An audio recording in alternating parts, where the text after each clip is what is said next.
The Proud Chicken. A widow named Hongmo lived in a little house near the marketplace. Every year she raised many hundreds of chickens, which she sold to support herself and her 2 children. Each day the chickens went to the fields nearby and hunted bugs, rice, and green things to eat. The largest one was called the king of the chickens, because, of all the hundreds in the flock, he was the strongest. And for this reason he was the leader of them all. He led the flock to new places for food. He could crow the loudest, and as he was the strongest, none dared oppose him in any way.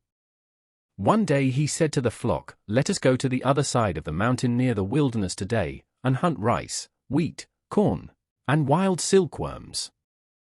There is not enough food here."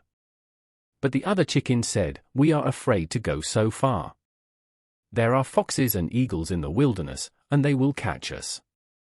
The king of the chickens said, "It is better that all the old hens and cowards stay at home." The king's secretary said, "I do not know fear. I will go with you." Then they started away together. When they had gone a little distance, the secretary found a beetle, and just as he was going to swallow it, the king flew at him in great anger, saying, "Beetles are for kings, not for common chickens. Why did you not give it to me?"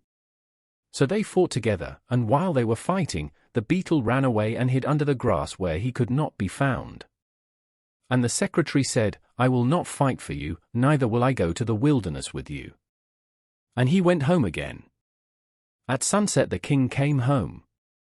The other chickens had saved the best roosting place for him, but he was angry because none of them had been willing to go to the wilderness with him, and he fought first with one and then with another.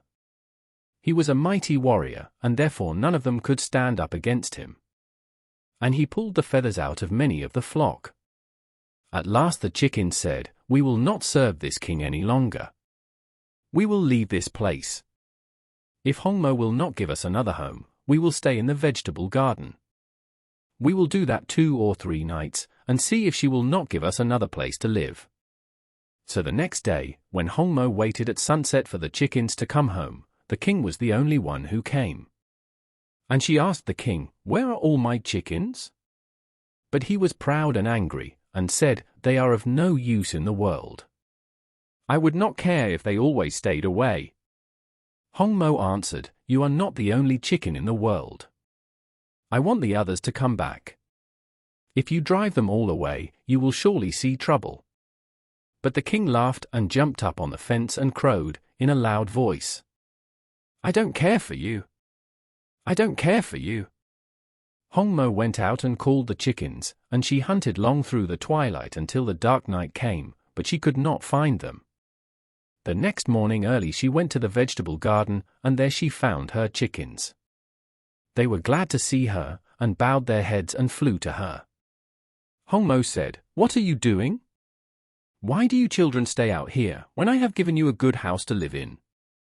The secretary told her all about the trouble with the king. Hongmo said, "Now you must be friendly to each other. Come with me, and I will bring you and your king together. We must have peace here." When the chickens came to where the king was, he walked about, and scraped his wings on the ground, and sharpened his spurs.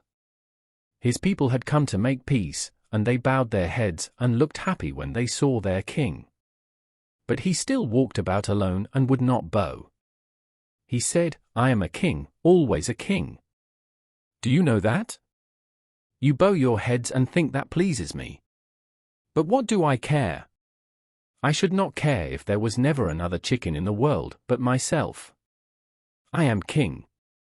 And he hopped up on a tree and sang some war songs. But suddenly an eagle who heard him flew down and caught him in his talons and carried him away. And the chickens never saw their proud, quarrelsome king again. Moral: no position in life is so high that it gives the right to be proud and quarrelsome.